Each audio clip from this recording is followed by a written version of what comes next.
Bonjour de Gaza. Gaza, les difficultés, Gaza, la souffrance, Gaza toujours ce blocus israélien inhumain, mais Gaza, la volonté, Gaza, la vie, Gaza, la résistance, Gaza, la liberté, Gaza, le courage, Gaza, la détermination, Gaza, la dignité, Gaza, l'avenir, Gaza, la vie culturelle riche, Gaza, la solidarité francophone et Gaza, l'espoir. Aujourd'hui, nous sommes le dimanche 27 mars 2016. Il fait beau à Gaza. Au plaisir de vous retrouver en direct depuis Gaza avec votre émission hebdomadaire Bonjour de Gaza la vie. Une nouvelle fois, le terrorisme a frappé cette fois-ci à Bruxelles en Belgique. Notre solidarité de Gaza sous blocus avec les familles de victimes pour la liberté contre la haine. Bonne fête de Pâques à tous depuis Gaza la vie. Aujourd'hui, on a profité de la présence d'un photographe et archéologue français qui se trouve à Gaza pour des photos et pour un projet de livre qui va nous parler de son projet, de sa résidence à Gaza, de sa mission à Gaza, de l'archéologie dans la bande de Gaza et ses projets photos et livres sur l'archéologie et sur les chrétiens de Gaza. J'ai le plaisir d'inviter dans le studio Monsieur Serge Nègre, photographe et archéologue français, actuellement dans la bande de Gaza pour un livre sur les sites archéologiques et pour un livre sur les chrétiens à Gaza. Bonjour Serge. Bonjour. Bienvenue dans le studio des jeunes journalistes. Merci d'accepter notre invitation. Vous êtes actuellement à Gaza depuis 2 semaines. Vous avez beaucoup de projets. Vous fréquentez la bande de Gaza et la Palestine depuis des années. Vous êtes actuellement à Gaza pour des projets photos, pour des livres que vous avez parlé de vos projets. D'abord, depuis quand vous fréquentez la Palestine en général et la bande de Gaza en particulier? Alors, mon premier voyage en Palestine était en 1972, il y a donc près de 44 ans. Et pour la bande de Gaza, il y a 5 ans que je viens régulièrement pour travailler entre autres comme assistant et pour faire des images, des photographies toujours, puisque je suis aussi photographe et infirmier à l'hôpital Shifa où je fais quelques photographies qui vont servir aux études pour voir un peu la situation dans les blocs opératoires à l'hôpital Shifa avec 2 médecins français qui vont arriver prochainement pour une autre mission, donc je travaille aussi avec eux. Oui, dans le cadre de projets médicaux pour Gaza, donc vous êtes infirmier depuis 44 ans maintenant, vous fréquentez la Palestine, les camps de réfugiés au Liban, la bande de Gaza depuis 5 ans. Le thème aujourd'hui, on sera donc justement vos rencontres, vos livres, photos sur Gaza. On voit que l'année dernière, je pense, vous avez publié un livre sur les mamelouks, sur l'architecture ottomane et mamelouk de Gaza. De Gaza, c'est intéressant. Imprimé à Gaza, il faut se voir. Imprimé à Gaza, c'est depuis 5 ans, donc vous prenez des photos en dehors de votre travail comme infirmier. Vous venez sur vous dans une mission médicale à l'hôpital Shifa pour une formation donc pour les infirmiers de Gaza.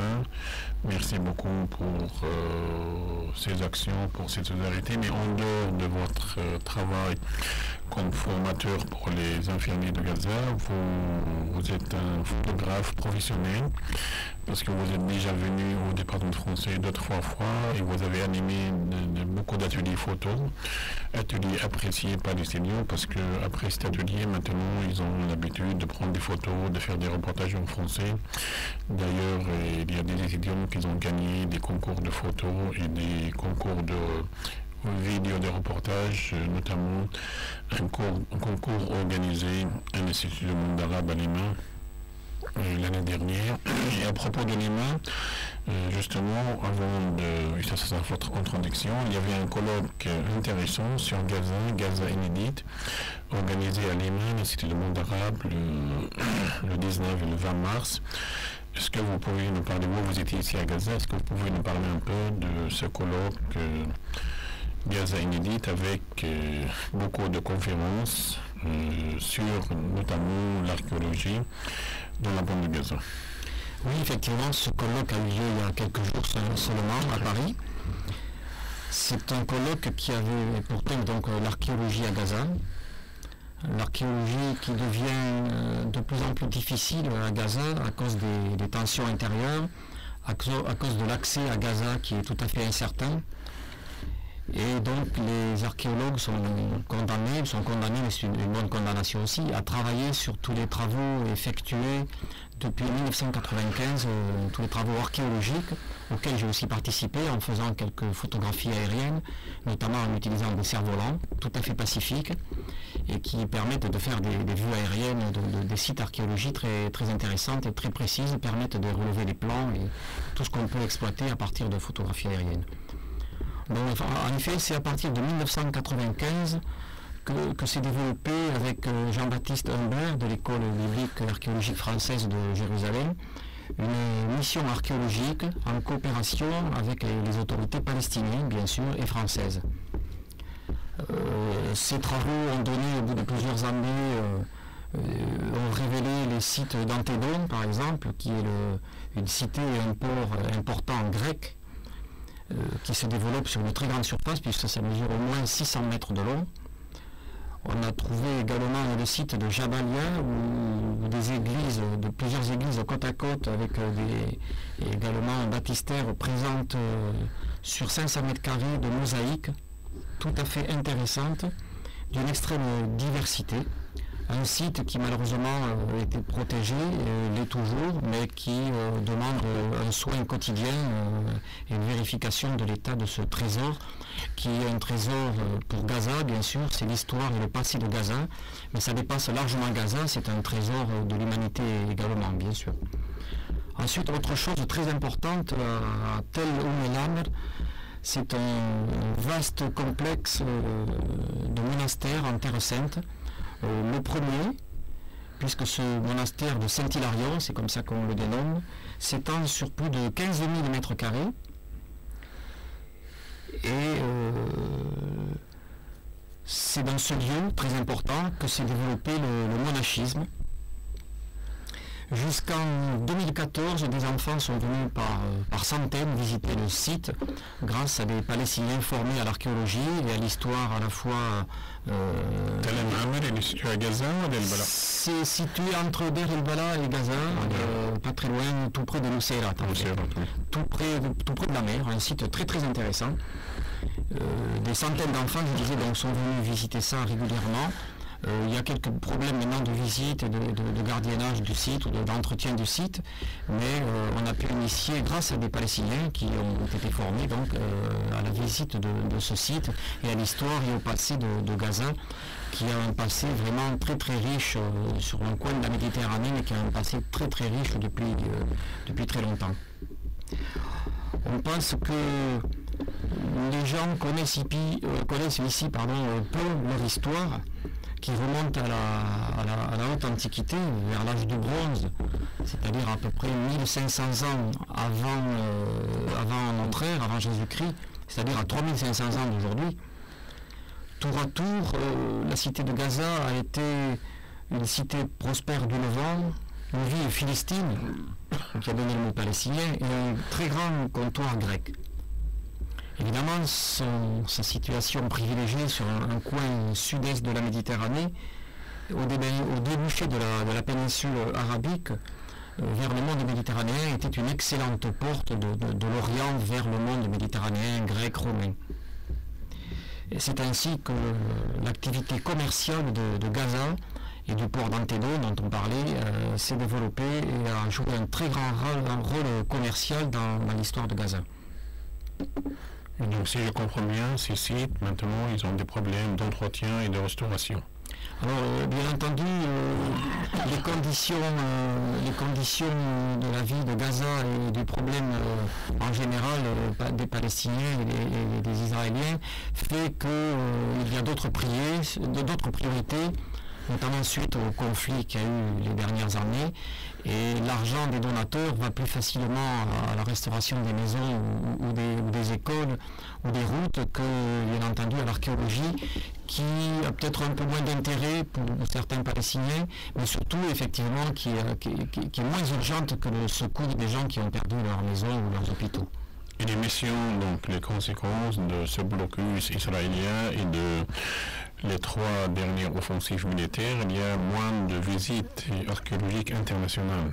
On pense à l'école publique française, à Jean-Baptiste, vous-même, à d'autres archéologues et missionnaires rencontrés à Gaza ces dernières années, mais on a remarqué qu'avec les événements, avec l'accès difficile avec le blocus israélien, l'interdiction israélienne de beaucoup d'invités de venir, qu'il y a moins de... Vous me dites, donc il y a moins de missions archéologiques pour Gaza, c'est ça? C'est ça, oui, il y a moins de tourisme. On ne peut pas parler vraiment de tourisme à Gaza, bien qu'il y ait des formidables lieux à développer. Et dans le futur, j'espère que les touristes viendront nombreux visiter ces sites archéologiques remarquables. Mais simplement, sur le point de vue pratique, même pour l'archéologie, c'est devenu difficile. Donc, mais ce qui est important, c'est que les Gazaouis ont pris peu à peu compte et connaissance de leur passé exceptionnel, malgré cette situation politique présente, bien sûr, défavorable. Justement, voilà, on a une situation politique, économique, culturelle, sociale très difficile avec le blocus, avec les événements, avec le chômage, avec les fermetures de frontières. Il n'y a pas vraiment de contact avec le monde extérieur. Mais il y a une volonté des Gazaouis de poursuivre la vie malgré tout. Et grâce à des gens de bonne volonté comme vous qui essayez toujours de venir sur place pour garder le contact avec les spécialistes palestiniens, avec les gens sur place. Et voilà, et donc l'année dernière, vous avez sorti un livre très important, très intéressant, avec sur les lieux archéologiques, je vois des mosquées, des églises, des lieux de la période ottomane et mamelouk. Donc voilà, ça c'était... Est-ce que vous pouvez nous parler davantage sur ce livre? Parce qu'il y a des photos, donc, et l'avantage que vous avez dit que le livre était imprimé à Gaza. Et ça c'est intéressant pour faire travailler l'imprimerie à Gaza. Livre en français, en anglais et en arabe, avec des photos originales. Donc c'est vous avez pris les photos, c'est ça? Alors c'est moi qui ai pris les photos, qui ai fait la mise en page de ce livre, grâce au concours d'un Palestinien qui s'intéresse beaucoup à l'histoire et à la préservation du passé de la bande de Gaza, qui est Jacques Datroudali. C'est lui qui prend en charge entièrement les frais de ses études archéologiques et de cette publication.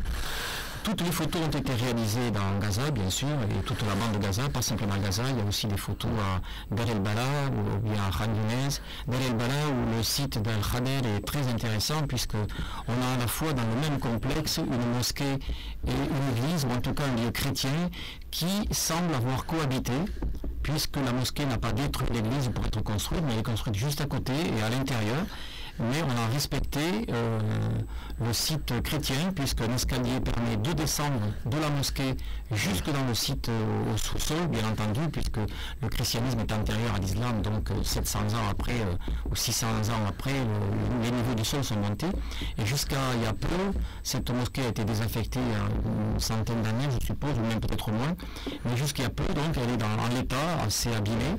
Mais l'UNESCO a entrepris de la rénover parce que c'est un patrimoine de l'humanité au sens où islam et christianisme ont cohabité les premiers siècles sans aucun problème. On en a encore la trace aujourd'hui. Il y a d'autres traces à Gaza City même, où l'église Saint-Porphyre est tout à fait voisine, puisque d'une fenêtre de la mosquée à côté, on voit très bien l'église. Un seul petit mur les sépare, on peut facilement passer de l'un à l'autre. Et les deux ont cohabité depuis très longtemps, puisque le niveau de l'église Saint-Porphyre est effectivement bien au-dessous du niveau de la rue. Toujours pareil à cause de son ancienneté, mais la mosquée qui est juste à côté Ratiboulaya est également bien au-dessous du niveau de la rue, ce qui atteste de sa très ancienneté également. Donc c'est intéressant de voir que peu à peu les Palestiniens comprennent et acceptent de se tourner vers le passé. Il faut qu'ils sachent qu'ils sont les gardiens et les héritiers de leur très riche passé, bien entendu. Et ce riche passé, malgré les difficultés quotidiennes, va bien au-delà de ces difficultés. Donc c'est un patrimoine de Gaza et je dirais que c'est un patrimoine pour l'humanité tout entière. Très bien, donc le patrimoine de Gaza. Et vous avez évoqué un point très important, Serge, c'est la cohabitation entre musulmans et chrétiens. Et justement, on va parler après de votre nouveau livre sur les chrétiens de Gaza. Vous êtes en train de préparer un livre avec des photos. Vous êtes en train de fréquenter, de rencontrer quelques membres de la communauté chrétienne. Et à Gaza, sachez qu'ils ne sont pas nombreux parce qu'il y a une partie qui est actuellement à Bethléem pour les Pâques. C'est la première fois que les autorités israéliennes accordent presque 800 permis pour les chrétiens de Gaza. Ils sont autour de 1300 ou 1400 personnes. Donc presque la moitié, ils ont eu la chance de partir, ils ont commencé à partir. Il y a une partie qui va partir cette semaine, ce dimanche, pour rejoindre Bethléem pour fêter les Pâques, les fêtes des Pâques à Bethléem et à Jérusalem. Justement, donc peut-être le point en dehors de ce livre très intéressant, des photos extraordinaires, magnifiques, prises par vous-même et par vos soins et surtout les photos aériennes avec les cerfs-volants. En dehors de ces photos, parlez-moi de l'aspect humain. Ça veut dire, est-ce que vous avez rencontré sur le lieu, sur ce site, des musulmans, des chrétiens sur le lieu? Vous avez parlé de la mosquée Kateboulaya, vous avez parlé des églises qui cohabitent, qui se côtoient. Il y a un mur seulement qui sépare, des escaliers qui séparent une mosquée, et que à travers ces escaliers, les chrétiens peuvent accéder à la mosquée, les musulmans peuvent accéder à l'église. Donc, il y a un nom comme émission Bonjour de Gaza la vie. On a consacré une émission spéciale pour les chrétiens de Gaza, Noël à Gaza.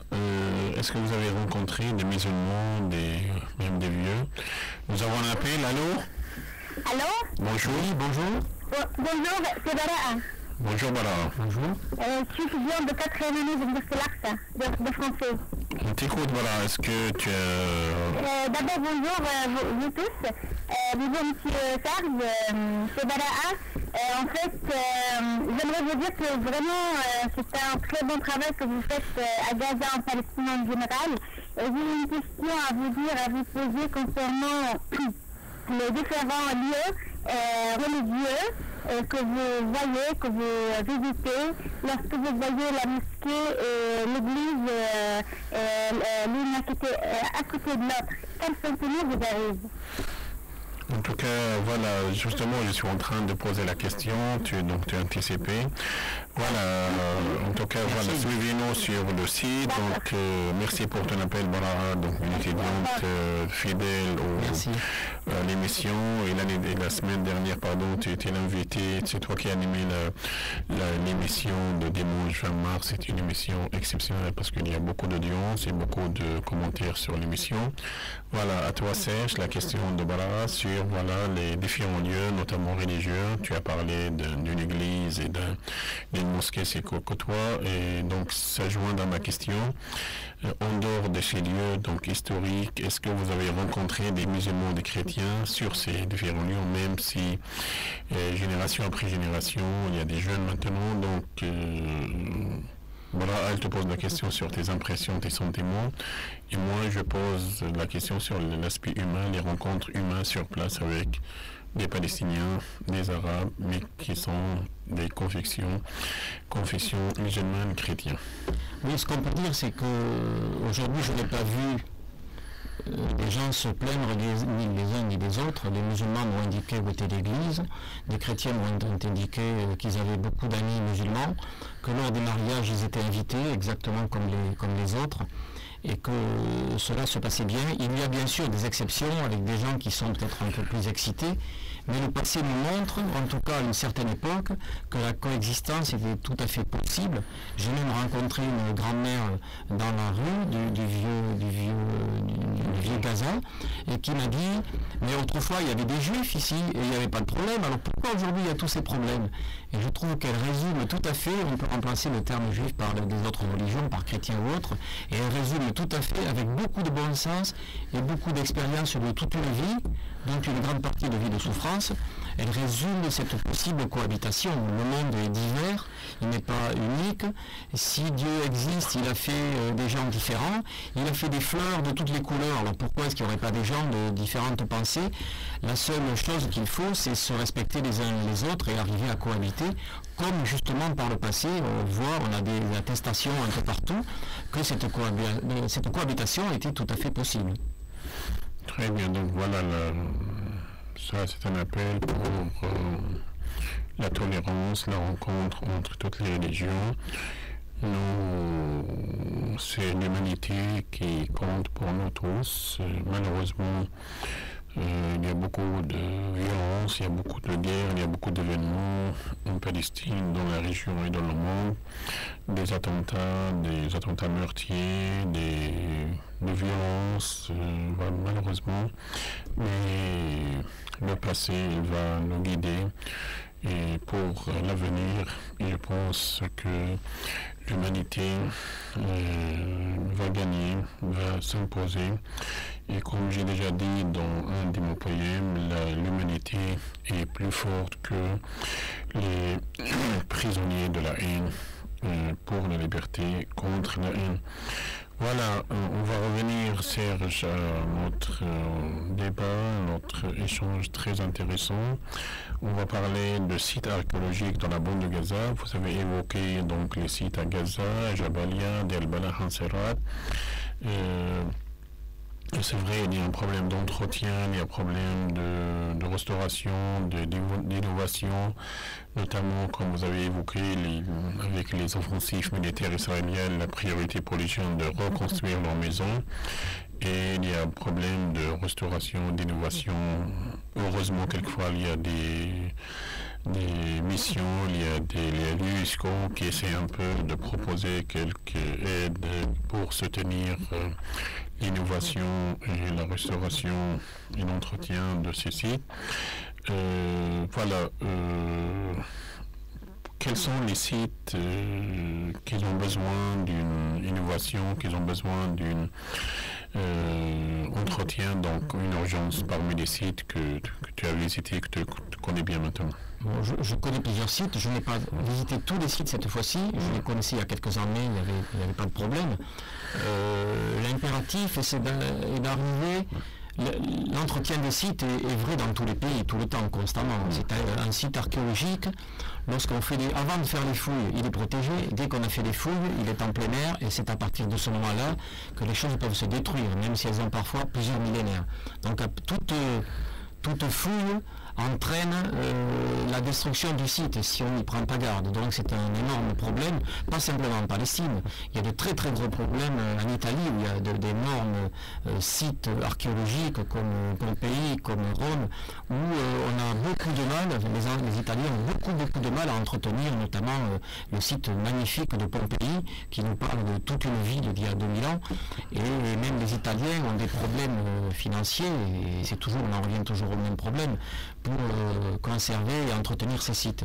Ici, ce qu'il faut arriver à faire, je pense que ce travail est déjà fait, je disais tout à l'heure, par des étudiants qui ont été formés à l'histoire, et ce qu'il faut arriver, c'est à développer la sensibilité de la population de Gaza, de tous les Gazaouis. Ce sera plus difficile avec des personnes âgées qui ont d'autres soucis, bien sûr, mais c'est d'arriver à développer leur intérêt pour leur histoire, qu'ils sont une fois encore les héritiers et les héritiers, et ça c'est une chose, on n'y peut rien, mais surtout s'ils sont les héritiers, ils en sont aussi les gardiens. Ils en sont les gardiens devant leur histoire et devant le monde entier, comme je disais tout à l'heure, c'est donc un patrimoine de l'humanité. Je voudrais ajouter que tout ce qui est trouvé pendant ces fouilles, l'archéologie est un moyen de connaître son passé, mais ce n'est pas une chasse au trésor. personne ne cherche des trésors. Pour chercher des trésors, c'est mieux d'attaquer une banque. Là, on est sûr qu'au moins il va y avoir de l'argent. Mais je veux dire, l'archéologie et le matériel recueilli lors de ces fouilles, il est conservé dans un magasin archéologique, un lieu de stockage et de restauration, qui est entretenu par un Gazaoui d'ailleurs, qui a été formé en France et qui était à ce congrès à Paris la semaine dernière. Et il est sous la responsabilité de cet étudiant, formé donc en France. Et donc tout le matériel est resté à Gaza, bien entendu, tout ce matériel est ici à Gaza. C'est un problème de sécurité, bien sûr, il faut l'entretenir, puisque une fois encore, c'est du patrimoine de Gaza. Ça n'a aucun... C'est très bien que ça aille pour des expositions en France, en Amérique ou ailleurs, mais en fait, ça appartient ici, ça doit revenir ici, dans la mesure où il y a les conditions de sécurité pour que ça puisse revenir. Si c'est en sécurité ailleurs, bon, il faut que ça reste ailleurs en attendant, mais c'est évidemment un patrimoine de Gaza qu'il faut conserver. Est-ce qu'il y a des informations, il y a des sites archéologiques qui étaient bombardés par l'armée israélienne? Alors je n'ai aucune information, j'ai des entendu dire, mais je n'y suis pas allé, et tant que je n'y suis pas allé, je ne prendrai pas parti, parce que je ne sais pas du tout ce qu'il en est. Ce que disent les gens, j'ai entendu des choses sur certains sites, et j'ai entendu le contraire de ces informations. Donc je ne dirai rien, puisque je n'en sais rien. J'ai prévu d'aller me rendre sur place et de me rendre compte par moi-même de la validité de ces informations. Il y a peut-être des destructions minimes ou de matériel à côté qui n'ont rien à voir et qui sont exagérées, donc c'est en toute honnêteté, je n'en sais rien, donc je me rendrai sur place pour vérifier que c'est bien conservé, que ce patrimoine est bien conservé. Parce que je voulais te poser la question, parce que selon les informations, il y a le site de Nasserallah qui était touché par les bombardements israéliens, il y a encore une cimetière qui était touché, donc un cimetière chrétien qui était touché lors de offensives militaires, parce que dans les bombardements israéliens, ils ne font pas la différence entre civils et entre militaires, et notamment la dernière offensive de 50 jours de l'été 2014, juillet-août 2014, donc les bombardements, il y avait toutes les 3-4 minutes de bombardements partout, il y avait des hôtels qui étaient touchés, il y avait des salles de mariage, il y avait des mosquées, il y avait une partie d'église qui était touchée par les bombardements israéliens. Ça montre un peu que quand il y a un bombardement, c'est pour cela, comme spécialiste, je voulais te poser cette question sur les sites, les bombardés. Voilà, on va prendre une pause, après on va revenir. Merci.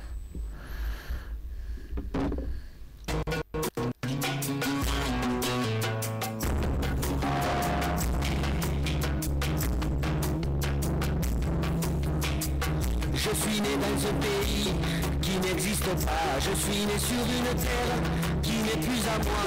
Une terre occupée, une terre piétinée, une terre autonome sur le papier. Je suis né sous les youyous et les cris de joie. Je suis né après bien d'autres dans le camp trop étroit. La mer était ma frontière, mon sanctuaire.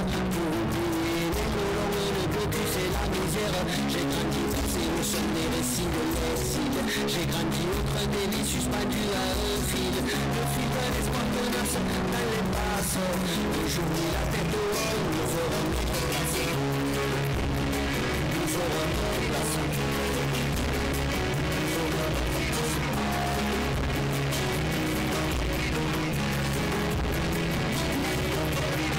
J'ai grandi trop vite entre deuil et oubli. J'ai grandi en tout voyant l'horizon infini. Le sable chaud sous mes pas me portait vers l'au-delà. Je serai si grand, si fort, on ne verra que moi. J'ai vécu à Gaza sans jamais en sortir. J'ai vécu de jour en jour sans remords ni soupir. Malgré les pardonnés, le couvre-feu, les blessés. J'ai chéri au fond de moi le rêve d'en échapper.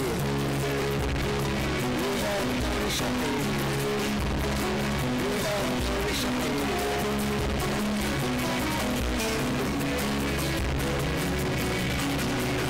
J'ai vécu les baguettes de l'intifada. J'ai vécu cortège et grève, drapeau à bout de bras. Nous chantions à plein poumon notre passion. D'aller au-dessus de nous, parader leurs avions. Je suis mort accompagné d'une balle terre. Je suis mort assassiné par un homme inconnu.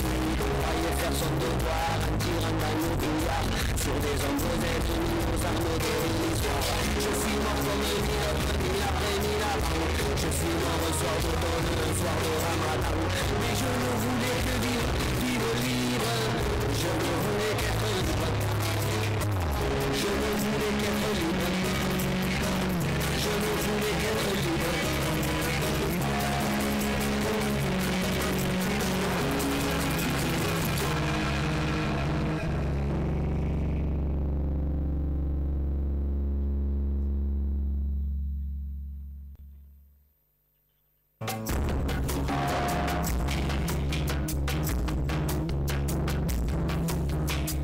Je suis né dans un pays qui n'existe pas. Je suis né sur une terre qui n'est plus à moi.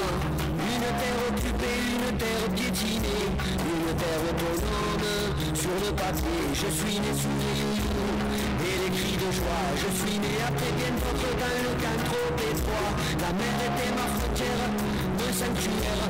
Pour oublier les colons, le blocus et la misère. J'ai grandi passé au son des récits de l'exil.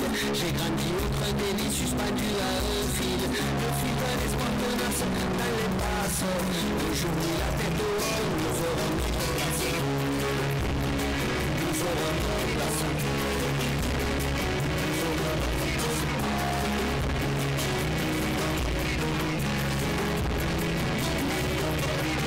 J'ai grandi trop vite entre deuil et oubli. J'ai grandi en tutoyant l'horizon infini.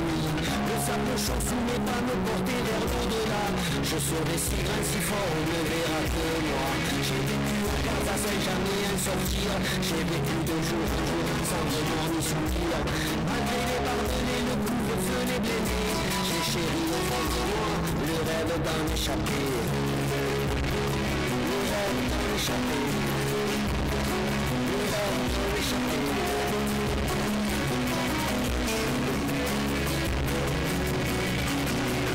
J'ai vécu les baguettes de l'intifada. J'ai vécu cortège, grève, drapeau à bout de bras.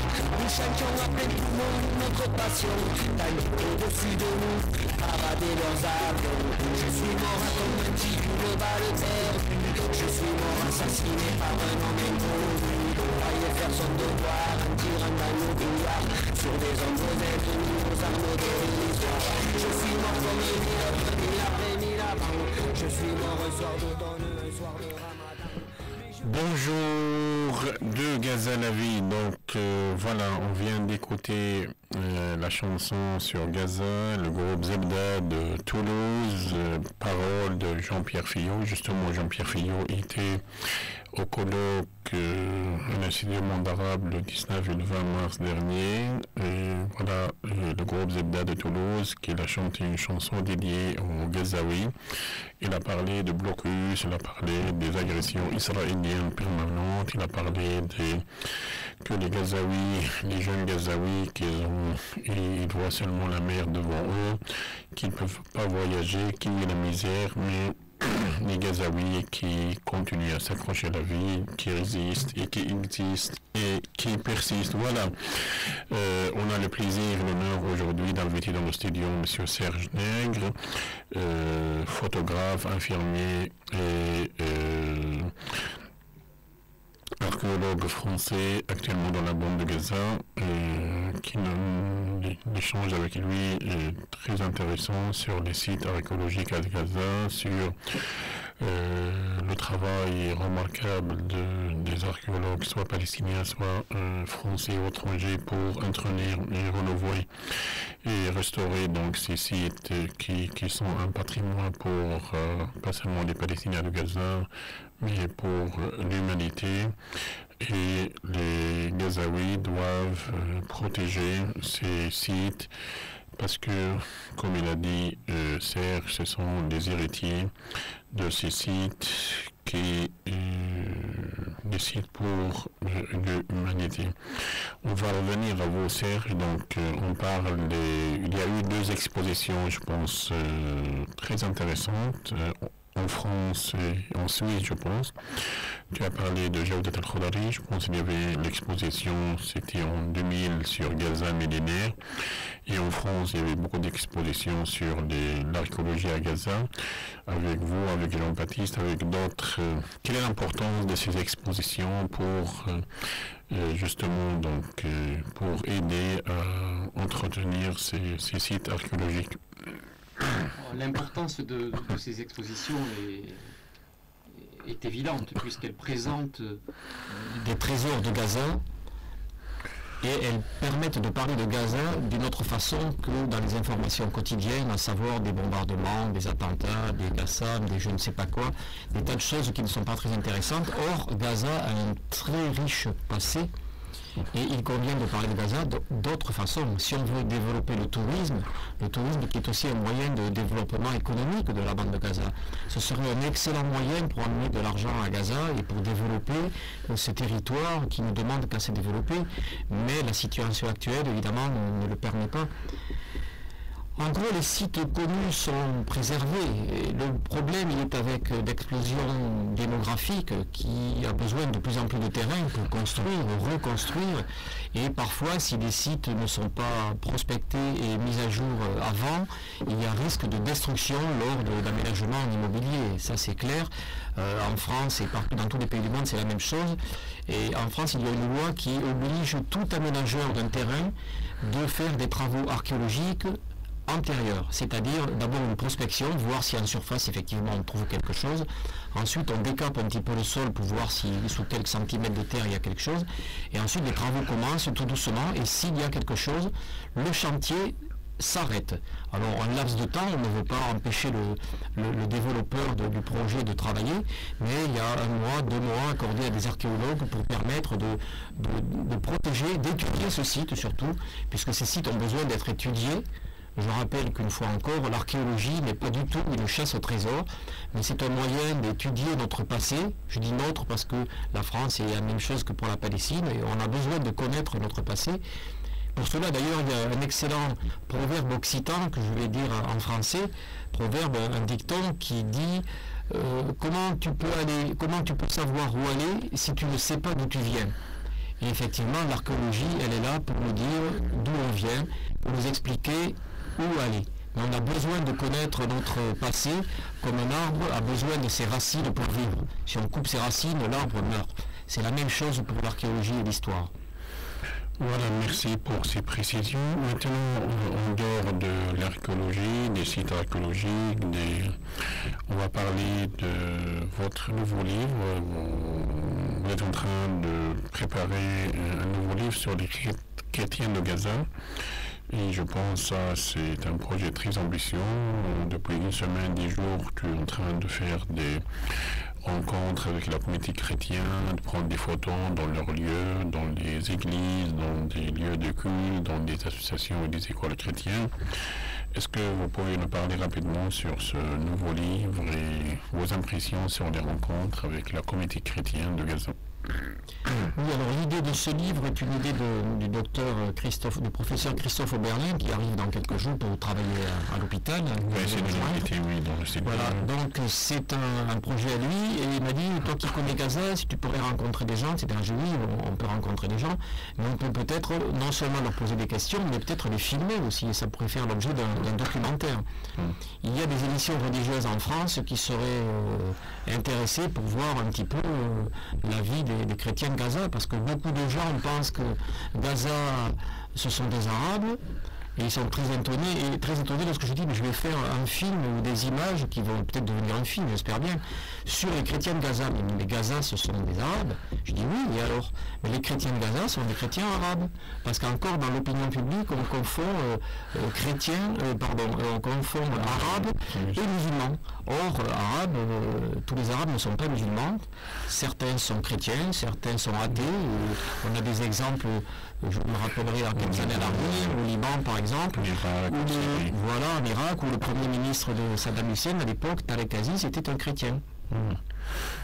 Les chrétiens sont dans les pays arabes, même à Gaza. Il ne faut pas oublier qu'il y avait 2 morts chrétiens lors de l'offensive de 2014, un jeune et une dame très âgée qui était morte suite à des bombardements israéliens et qu'ils ont touché justement donc un lieu pas loin de l'église grecque de Gaza. Ça montre un peu la solidarité et la cohabitation entre chrétiens et musulmans.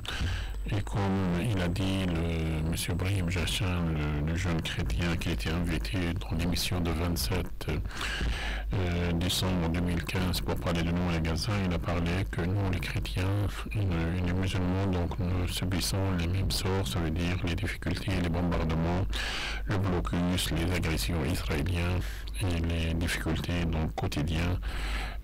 Parce qu'il n'y a pas de différence dans les attaques et dans le bombardement entre musulmans et chrétiens, que tout le monde était le cible de ces attaques meurtrières, de ces bombardements israéliens. Maintenant, on va parler il ne reste pas beaucoup de temps, il nous reste seulement 10 minutes pour la fin de l'émission. On va parler sur vos impressions, sur vos différentes rencontres avec les gens. Vous êtes en train de prendre des photos, certes, de filmer, de visiter des sites, mais visiter des lieux religieux, des lieux touristiques, des lieux archéologiques. Mais vous êtes en train de rencontrer des gens. Et comme vous avez dit au début, vous fréquentez Gaza depuis 5 ans maintenant. Quelles sont vos impressions sur les Gazaouis, les Palestiniens de Gaza? Vous êtes en train de rencontrer différents âges, des personnes âgées, des jeunes, des femmes. Donc, quelles sont vos impressions comme Français, comme étrangers sur ces rencontres avec des êtres humains gazaouis qui résistent, qui existent, qui persistent malgré donc les difficultés et malgré le contexte particulier? Alors, j'ai toujours reçu un excellent accueil dans toutes les populations. Lorsqu'il y a des enfants, certains sont un peu excités, mais comme dans tous les pays du monde. Et j'ai des problèmes pour rencontrer les chrétiens. J'ai des problèmes pour rencontrer les chrétiens. Alors, je vais vous dire, c'est pas du tout ce que vous pensez. J'ai des problèmes pour la bonne raison que c'est la semaine de Pâques. Aujourd'hui, c'est le jour de Pâques. Et il y a eu, comme vous avez dit tout à l'heure, merci, beaucoup ont eu, près de 850 ont eu des autorisations d'aller à Jérusalem, et évidemment, tous ces gens sont partis. Donc la difficulté, c'est qu'ils ne sont plus là. Ils vont revenir dans les 2 ou 3 jours, mais jusqu'à présent, il y en a beaucoup que je n'ai pas pu voir à cause de ça, c'est pas du tout à cause de notre problème, même si certains, parfois, ont peur d'être filmés. Parler, ça va, être filmé, c'est un peu différent, mais c'est vrai un petit peu dans tous les pays. Il y a toujours des craintes de ce qu'on va dire, ou qui peut être mal interprété ou autre, mais à part ça, je n'ai pas eu de gros problèmes pour rencontrer des gens, mais je dirais même que, a priori, je suis partout très très bien reçu. Et comment vous trouvez les Gazaouis? Est-ce qu'ils sont optimistes pour l'avenir à travers tes rencontres avec les gens sur place? Les gens sont optimistes, c'est difficile d'être optimiste, mais on ne peut être que réaliste et voir un petit peu donc les choses comment elles se passent, et les difficultés qui finalement non seulement ne sont pas aplaties, mais semblent croître, là, puisque le pays se ferme de plus en plus, et que donc il faut rester optimiste. Hein, la vie continue, Gaza la vie, il faut toujours souhaiter la vie, mais les difficultés sont telles que on ne sait pas trop ce qui va se passer. Gaza n'est pas prioritaire dans l'actualité internationale, puisqu'on sait ce qui se passe ailleurs au Moyen-Orient, et donc on ne sait pas trop que penser ici. C'est relativement calme pour le moment. En tout cas, moi je n'ai aucun problème personnel à rencontrer tous les gens que j'ai rencontrés, pas la majorité, mais tous les gens que j'ai rencontrés. Vous avez visité donc récemment le département français, vous avez rencontré des étudiants. Comment vous trouvez ce département?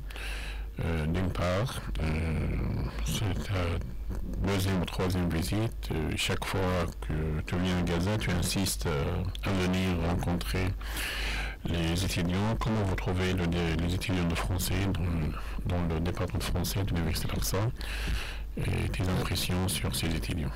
Bon, ma première impression, c'est que les étudiants de 4e année parlent aussi bien français que moi, et peut-être mieux, pour certaines expressions.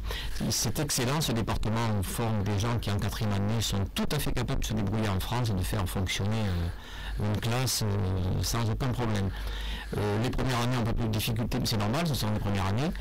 Je trouve que enseigner le français c'est courageux, parce que c'est pas la langue qu'on va parler dans le monde entier, mais elle est importante, et lorsque je demande pour quelle raison, on me dit parce que c'est très joli, c'est très beau, quand on entend le français ça nous fait rêver, alors il y a peut-être une part de rêve effectivement, mais je pense que enseigner le français est peut-être secondaire pour moi par rapport aux rencontres que ça peut permettre avec des étudiants, et j'ai l'impression, lorsque je viens, ça va être un petit peu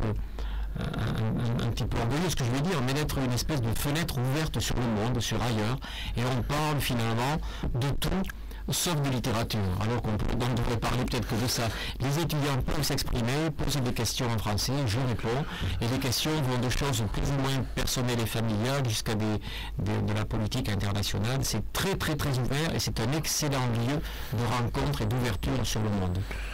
Et on parle toujours surtout de tout et de rien dans le département. Voilà le principe et la stratégie du département, comme tu as dit. Donc c'est essayer d'avoir une ouverture sur le monde francophone. Donc grâce à ce département, grâce aux échanges, mais surtout grâce à des gens solidaires comme vous et les peu de francophones qui viennent à Gaza, qui insistent de venir rencontrer les jeunes étudiants.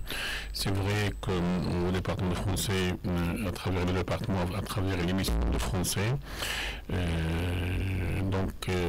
essaye un peu d'avoir un lien avec le monde francophone, on essaye d'avoir une ouverture sur le monde francophone.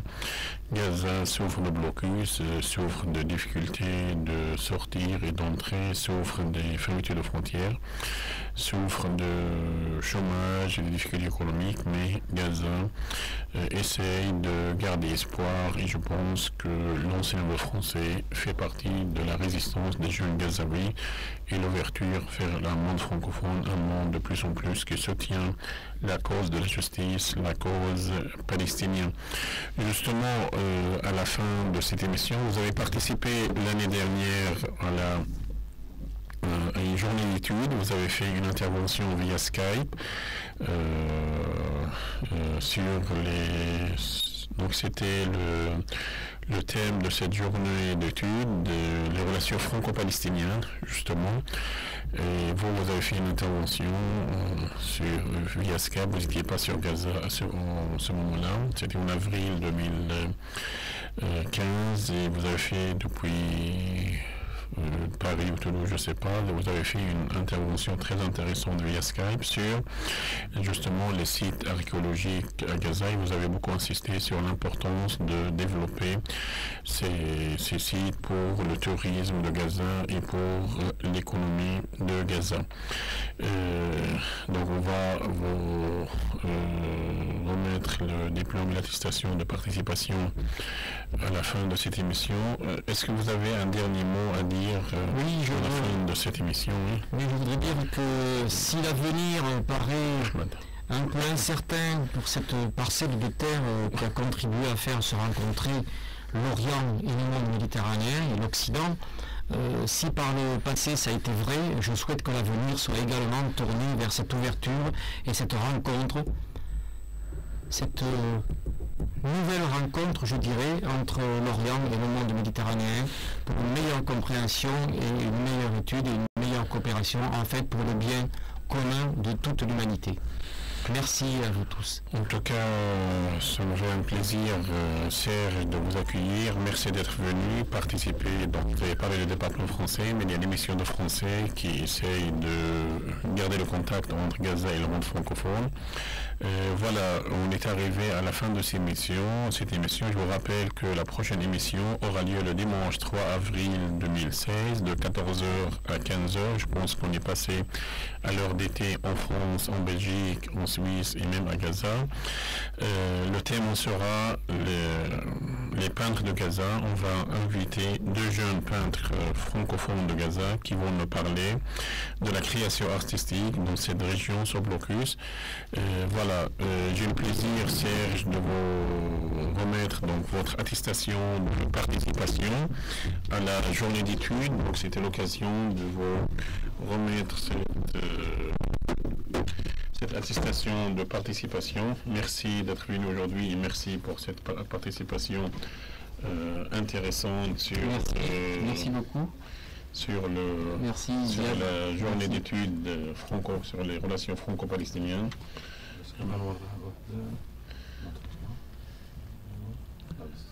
Voilà. Merci beaucoup. Merci Ziad. Merci Ahmed Al-Masri, merci à Oussada, les techniciens. Et merci Mahmoud El-Banna qui est accompagné à Gaza. Donc voilà. Merci beaucoup. Voilà. La semaine prochaine, au revoir. Bonne journée. On aurait pu faire un gros plan sur ça aussi. Mais bon, c'est pas grave. Si, on n'a pas vu. Largement, c'est bon. Merci. Merci. Je t'en prie.